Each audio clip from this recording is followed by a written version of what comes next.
春夏之交正係強對流天氣頻繁嘅時節，多風、多雨、多雷電、溫差變化大等，呢啲災害性天氣唔單止俾人們工作同埋生活帶嚟不便，仲會令到空氣嘅濕度增大，有利於致病菌嘅繁殖同傳播。人會因之而出現疲倦、食慾不振、呼吸困難等等不適或者便秘、頭暈、偏頭痛等等嘅病徵。除此之外，潮濕嘅環境仲會引起人體血管壓力加大同呼吸不暢，而誘發或者加重某一啲病症。因此響呢個季節，人呢要適時根據氣候變化預防呢啲疾病嘅發生，以及增強人體嘅體質。服用五花茶係一種非常好嘅保健方式。五花茶咧係中國民間傳統嘅飲品，亦都係廣東人常飲嘅涼茶之一。但係佢嘅配方咧冇一個固定嘅格式嚟嘅，佢可以根據不同人不同症狀而有所變更嘅。我哋通常所了解到嘅五花茶咧係由金銀花、雞蛋花、槐花、木棉花同埋菊花組成嘅。從植物學嘅角度嚟睇，由於花卉響生長同埋開放過程中要吸收大量必須嘅有機物質同微量元素，先能夠完成開花結果嘅過程，故花那植物精華之所在。營養學研究亦都證明，花瓣細胞之中含有豐富嘅蛋白質、脂肪、維生素同礦物質多種藥效成分。五花茶響日常保健之中備受廣東地區青睞。廣東地處嶺南，土卑地濕，咁長年都氣候炎熱，地勢較低。尤其係珠江三角洲，佢嘅地勢就更加低，而且咧三面環山，一面臨海喎。呢個地理特點造成佢呢度嘅氣候長年濕熱溫蒸，咁住喺呢度嘅人呢，就容易出現熱氣或者叫上火嘅現象啦。咁例如包括喉嚨容易乾痛、容易發炎啦，牙肉腫痛，又或者係面上面好多暗瘡咁咯。然而，一方水土養一方人，一方草藥醫一方人。廣東有多種草藥有非常好嘅解熱氣作用，五花茶之中嘅木棉花就係其中之一。木棉樹有一個廣為人知嘅別名叫做英雄樹，因為佢樹身高大粗壯，而且樹冠總係高出附近周圍嘅樹群，以爭取陽光雨露。清人陳公允就係響木棉花歌之中咁樣讚美佢嘅：龍須大面好英雄，壯氣高冠何樂樂。響海南仲流傳住一個同佢有關嘅傳說，五指山有一位黎族老英雄叫做吉貝，經常帶領人民打敗異族嘅侵犯。一次因為叛徒告密，敵人將佢綁喺樹上嚴刑拷打，最後被殘忍殺害。佢化作一株株奇樹，盛開住鮮血一樣嘅花朵，後人叫呢一棵樹就叫英雄樹啦。我哋時時煲木棉花㗎，醫生，其實木棉花有咩功效咧？木棉花主要有清熱啊、利尿啊、解暑啊、去毒啊，同埋止血嘅功能。咁係咪夏天咧特別適合煲木棉花飲㗎？咁啊係啊，因為夏天咧天氣好熱，好多人咧又仲要喺戶外工作，容易減受個暑氣。如果飲水飲得又少，就容易引起胃腸濕熱、膀胱濕熱。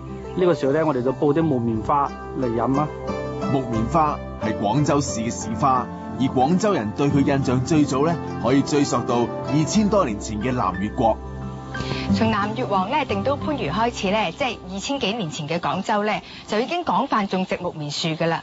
原因咧係同佢嘅樹形高大挺拔有關，好似一位守護者咁樣，亦都係同佢啲花咧係火紅色有關。因為紅色咧喺中國係代表如意吉祥家。根據古籍記載咧，早喺2200年前咧，南越王趙佗咧就已經向呢個漢室王朝獻上咗一株木棉樹噶啦。而當時咧木棉樹又叫做風火樹，原因係同佢啲花咧燦爛如火有關嘅。據說咧以前咧南海神廟呢一度咧有10幾株木棉樹嘅，不過經過時間嘅洗禮咧，最後只係留低2株。我身後呢一株木棉樹咧已經有成300幾歲噶啦。南海神廟建於隋代開皇14年，坐落響廣州黃埔廟頭村，經有1400多年。居珠海，出海口，古有碼頭接茫茫南海，響海上絲綢之路嘅一端。廣州出海之洲，遠方來華航船都必經廟碼頭。海上風雲莫測，航海禍福難料。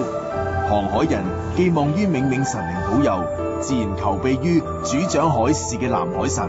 過往船家經此，經常停船上廟祭祀，祈求航行平安、生意順利。呢兩棵古老嘅木棉樹就喺廟入面，好似守護者一樣，300年嚟既守護咗廟，亦都守護咗嚟到祭祀嘅人。廣州人響木棉樹下長大，對木棉花嘅用法更加係念熟於心。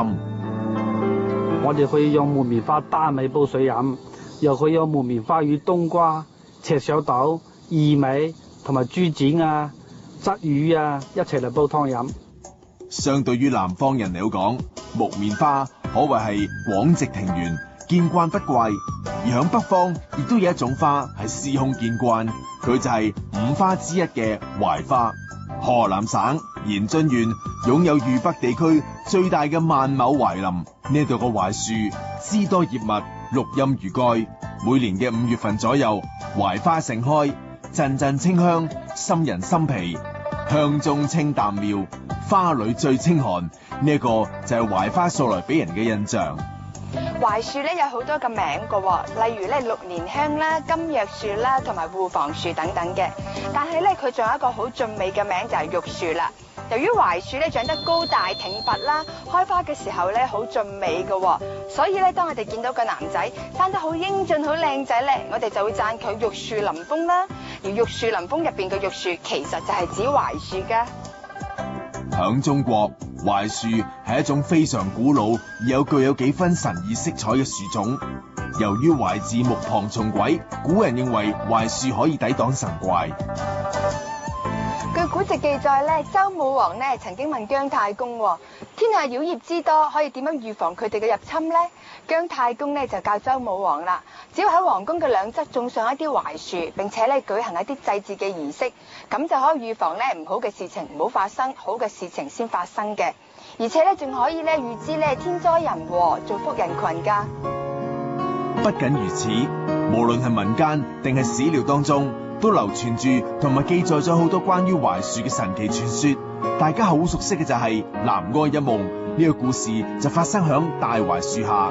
而賣身葬父、孝感動天嘅董永，亦都響槐樹下同7仙女喜結連理。呢啲都係俾槐樹增添咗好多浪漫嘅色彩。